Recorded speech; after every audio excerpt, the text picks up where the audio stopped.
സഹോദരങ്ങളെ, എന്റെ സമയം തീർന്നു.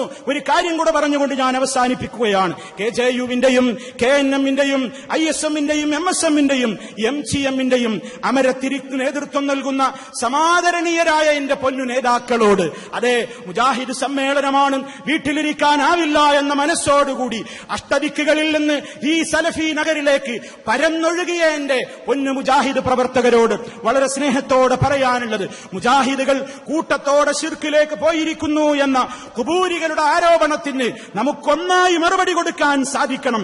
ആ വിഷയത്തിൽ നമ്മുടെ ശബ്ദം ഭിന്നിച്ചു പോകരുത്. ഒരു മുജാഹിദും ശിർക്കിലേക്ക് പോയിട്ടില്ല എന്ന് പറയാൻ നമുക്ക് സാധിക്കണം. അതിന്റെ മുമ്പിൽ നമുക്ക് തടസ്സമായി നിൽക്കുന്ന ചില വിഷയങ്ങൾ ഇന്നുണ്ട്. യാ ഇബാദല്ലാഹ് എന്ന് തുടങ്ങുന്ന ഒരു ദുർബലമായ ഹദീസിന്റെ പ്രശ്നത്തിൽ അല്ലാഹു അല്ലാത്തവരെ വിളിച്ചു പ്രാർത്ഥിക്കാൻ ഖുബൂരികൾ അത് തെളിവായി കൊണ്ടുവന്നപ്പോൾ മുസ്ലിം ലോകം മുഴുവനും ഇന്നേ വരെ അതിന് നൽകിയ ഒരു മറുപടിയുണ്ട്. ആ മറുപടിയിൽ നാം ഒതുങ്ങി നിൽക്കുക, അതിനും അപ്പുറമുള്ള വ്യാഖ്യാന ചർച്ചകളിൽ നിന്ന് നാം വിട്ടു നിൽക്കുക. ഇനി അതല്ല സഹോദരങ്ങളെ, ആ മറുപടിയിൽ അപകടമുണ്ടെന്നാണോ നമുക്ക് പറയാനുള്ളത്? എങ്കിൽ അത് മുഖവിലക്കെടുത്തുകൊണ്ട് നാം ഇനിയും ചർച്ചകൾ അവസാനിപ്പിക്കരുത്. കൂട്ടമായി ചർച്ച ചെയ്യണം, ഇനിയും പഠനങ്ങൾ നടക്കണം. സാധാരണ ജനങ്ങൾക്കിടയിലേക്കല്ല, പണ്ഡിത ലോകത്ത് ചർച്ച നടക്കട്ടെ. നാം അംഗീകരിക്കുന്ന, നമ്മെ അംഗീകരിക്കുന്ന വിദേശ രാജ്യങ്ങളിലുള്ള ഒട്ടേറെ പണ്ഡിത സഭകൾ നമ്മുടെ ഇന്നത്തെ ഈ പ്രശ്നങ്ങളിൽ ആശങ്കാകുലരാണ്. അവർ നമ്മോട് ഈ വിഷയം തീർക്കണമെന്ന് ആവശ്യപ്പെട്ടുകൊണ്ടിരിക്കുകയാണ്. അവരുടെ മുമ്പിൽ പോയിട്ടും നമുക്ക് ചർച്ച ചെയ്യാം. എന്തിനു വേണ്ടി?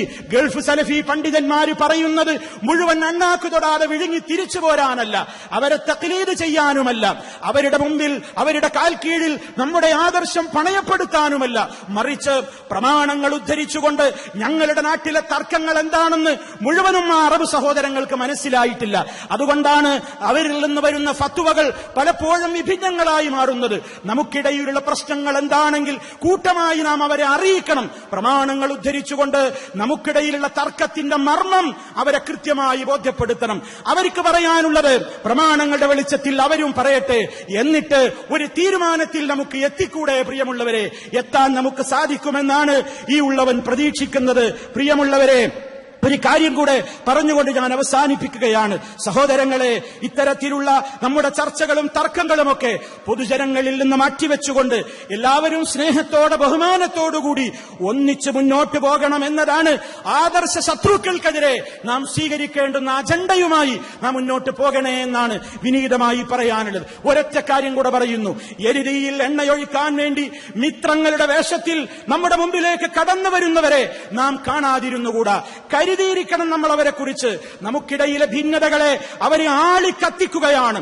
നമ്മുടെ ഉദ്ഘാടന സമ്മേളനത്തിൽ പങ്കെടുത്ത ഒരു മാന്യദേഹം നമുക്കിടയിലെ ഭിന്നത മുതലെടുത്തുകൊണ്ട് ഇബിലീസുകളെന്നും ജാഹിലുകളെന്നും ശൈത്താന്മാരെന്നും എന്തു വേണമെങ്കിലും നിങ്ങൾക്ക് അവരെ വിളിക്കാം, ഞങ്ങളും നിങ്ങളോടൊപ്പമുണ്ടെന്ന് പറഞ്ഞുകൊണ്ട് പ്രോത്സാഹനം നൽകിയ ഒരു സാഹചര്യം ഇവിടെയുണ്ടായി. നമുക്കവരോട് വളരെ വിനയത്തോടെ പറയാനുള്ളത്, നിങ്ങൾ നിങ്ങളുടെ മേഖലകളിൽ ഒതുങ്ങി നിന്നുകൊണ്ട് മതം അത് പഠിച്ചിട്ടുള്ള പ്രമാണങ്ങളെ അറിയുന്ന പണ്ഡിതന്മാർക്ക് വിട്ടുകൊടുത്തുകൊണ്ട് മതം പഠിച്ചവർ പറയട്ടെ, ഡോക്ടർമാർ അവരുടെ ഡ്യൂട്ടി നിർവഹിക്കട്ടെ. ആ നിലക്ക് ഓരോരുത്തരും അവരവരുടേതായ മേഖലകളിൽ അവരുടേതായ വ്യക്തിമുദ്രകൾ പഠിപ്പിച്ചുകൊണ്ട് മുന്നോട്ട് പോകലായിരിക്കും അത്തരം വ്യക്തികൾക്കും എല്ലാവർക്കും നല്ലത് എന്നതാണ് മിതമായ നിലക്ക് ഒരു മുസ്ലിമിന്, മുവഹിദിന്, മുജാഹിദിന് പറയാനുള്ളത്. അതുകൊണ്ട് പ്രിയമുള്ളവരെ, നമ്മുടെ ശബ്ദം ഭിന്നിച്ചുകൂടാ, ശിർക്കിനെതിരെയുള്ള പോരാട്ടം നിന്നുകൂടാ, ബിദ്അത്തുകൾക്കെതിരെയുള്ള സ്വരം ഒരിക്കലും തണുത്തുറഞ്ഞു പോയിക്കൂടാ. എന്ത് വിട്ടുവീഴ്ച ചെയ്യേണ്ടി വന്നാലും, ആരുടെ വാക്കുകളിൽ വന്ന അമിതാവേശത്താൽ ജനങ്ങളെ കണ്ടപ്പോൾ അഹന്ത തോന്നിക്കുന്ന വർത്തമാനങ്ങൾ പ്രസംഗിച്ചവരുണ്ടെങ്കിൽ അവരും തിരുത്തട്ടെ, മുഴുവൻ ആളുകളും തിരുത്തട്ടെ. നമ്മുടെ നേതാക്കളെ കുറിച്ച് വല്ലതും പറഞ്ഞുപോയെങ്കിൽ അവരോട് മാപ്പ് ചോദിക്കട്ടെ. അങ്ങനെ പരസ്പരം അറിഞ്ഞും ഇണങ്ങിയും പൊറുത്തും കൊണ്ടും കൊടുത്തും നമ്മളൊന്നാണ്.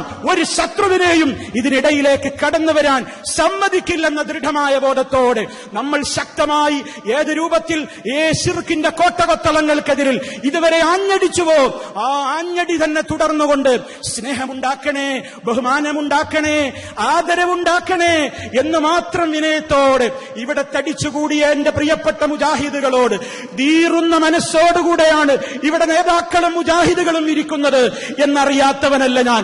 സന്തോഷിക്കുന്നവരൊറ്റ മുജാഹിദുമില്ല. ഇങ്ങനെ സംഭവിച്ചല്ലോ എന്നതിൽ മനോവിഷമത്തോടുകൂടി തന്നെയാണ് നമ്മളെല്ലാവരും ഇരിക്കുന്നത്. പക്ഷേ അല്ലാഹു മഅന, അള്ളയുണ്ട് നമ്മുടെ കൂടെ. ഒരു ശക്തിക്കും നമ്മെ ഭിന്നിപ്പിക്കാൻ സാധ്യമാകാത്ത നിലക്ക് നാം ഒന്നിക്കണം. അതിനേത് വിട്ടുവീഴ്ചയുടെ അറ്റം വരെ പോകേണ്ടി വന്നാലും പടച്ച റബ്ബിന്റെ സഹായം നമുക്കുണ്ടാകും. ഇൻ തൻസുറുല്ലാഹ യൻസുറുക്കും വയുസബ്ബിതു അഖ്ദാമക്കും. നിങ്ങൾ അല്ലാഹുവിനെ സഹായിക്കുന്നുവെങ്കിൽ അവൻ നിങ്ങളെ സഹായിക്കും, നിങ്ങളുടെ പാദങ്ങൾ അവൻ ഉറപ്പിച്ചു നിർത്തും എന്ന് പറഞ്ഞിരിക്കുന്നു. ആ മുഖവിലക്കെടുത്ത് ആ വചനത്തെ നെഞ്ചേറ്റിക്കൊണ്ട് മുജാഹിദുകളെ, വഅന്നൽ മസാജിദ ലില്ലാഹ് ഫലാ തദ്ഉ മഅല്ലാഹി അഹദാ, ആ ആദർശത്തിന്റെ പ്രഖ്യാപനത്തിൽ നമ്മുടെ ശബ്ദങ്ങൾ ഭിന്നിക്കാതെ ഒറ്റക്കെട്ടായിക്കൊണ്ട് തൗഹീദ് അചഞ്ചലമാണ് എന്ന് പറയുന്ന കുബൂരികളെ, നിങ്ങളുടെ കൈകളിൽ തൗഹീദ് ഭദ്രമല്ല, നിങ്ങളുടെ കൈകളിൽ ഉള്ളത് ശിർക്കാണ്. നിങ്ങൾ ചെയ്തുകൊണ്ടിരിക്കുന്ന മുഴുവൻ വിദഅത്തുകളും ശിർക്കിന്റെ പ്രവണതകളും നിങ്ങൾക്ക് അചഞ്ചലമായി തുടർന്നുകൊണ്ടിരിക്കുന്നുണ്ട് നിങ്ങൾ. പക്ഷേ മുജാഹിദുകളെ, തൗഹീദ് വളരെ ഭദ്രമാണെന്ന് എല്ലാവരുടെയും മുമ്പിൽ ഉറക്കെ പറയാനുള്ള ആർജവവും ഈമാനികമായ താല്പര്യവും വിട്ടുവീഴ്ചയും നമുക്കിടയിൽ ഉണ്ടായിക്കൊണ്ട് നാം മുന്നേറണം എന്നുണർത്തുകയാണ്. ഒരല്പസമയം കൂടി എടുത്തതിൽ നിങ്ങളോട് ക്ഷമ ചോദിച്ചുകൊണ്ട് ഞാൻ അവസാനിപ്പിക്കുന്നു. അല്ലാഹു റബ്ബുൽ ആലമീൻ നമ്മുടെ എല്ലാവിധത്തിലുള്ള പ്രവർത്തനങ്ങളും സ്വീകരിക്കുകയും നമുക്കിടയിൽ ഐക്യവും രഞ്ജിപ്പും സ്നേഹവും ബഹുമാനങ്ങളും ആദരവുകളും നിലനിർത്തിക്കൊണ്ട് പരലോകത്ത് അത്യുന്നതമായ സ്വർഗത്തിലേക്ക് പ്രവേശനം നൽകപ്പെടുന്ന മഹാഭാഗ്യവാന്മാരിൽ ഉമ്മമാരെ, ഉപ്പമാരെ, സഹോദരീ സഹോദരന്മാരെ അല്ലാഹു നമ്മെ ഏവരെയും ഉൾപ്പെടുത്തി അനുഗ്രഹിക്കുമാറാകട്ടെ. മാരക രോഗങ്ങളിൽ നിന്ന്, സഹിക്കാനാവാത്ത വേദനകളിൽ നിന്ന്, പരീക്ഷണങ്ങളിൽ നിന്ന് അല്ലാഹു നമ്മെ കാത്തുരക്ഷിക്കുമാറാകട്ടെ. നമുക്ക് നേതൃത്വം നൽകുന്ന പണ്ഡിതന്മാർക്ക്, നേതാക്കൾക്ക് അല്ലാഹു ദീർഘായുസ്സുള്ള ആഫിയത്ത് നൽകി അനുഗ്രഹിക്കുമാറാകട്ടെ. اللهم ربنا تقبل منا إنك أنت السميع العليم. اللهم صل على محمد وعلى آل محمد. والسلام عليكم ورحمة الله وبركاته.